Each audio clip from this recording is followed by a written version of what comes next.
চালু। হ্যালো আসসালামু আলাইকুম। আমি জিহাদ, মোহাম্মদ হাসান জিহাদ। আমি 3 তারিখে পাবনা যাওয়ার জন্য টিকিট কেটেছিলাম। তো আমাকে বলা হয়েছিল এখান থেকে আপনার রাজশাহী, আবার রাজশাহী থেকে হলো পাবনা।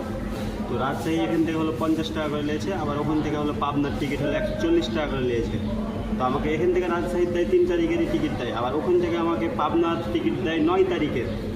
এই যে দেখেন 9 তারিখের টিকিট দেয়। হ্যাঁ, তো আমি আমার ফ্যামিলি নিয়ে যাই, ফ্যামিলির প্রত্যেকটা মেম্বারকে খাড়া হয়ে যাওয়া লাগে, আবার টিকিটও কাটা লাগে।